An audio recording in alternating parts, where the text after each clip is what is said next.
Guys, Happy Chinese New Year!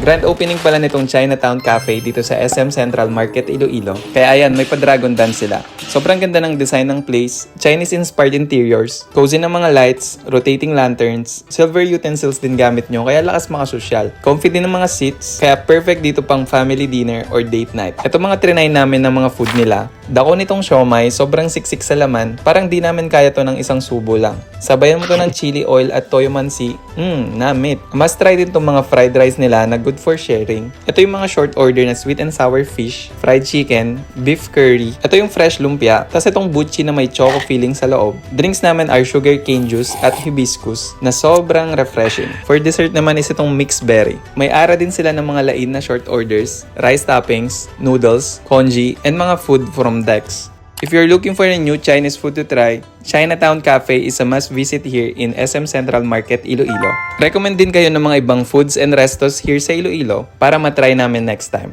Bye!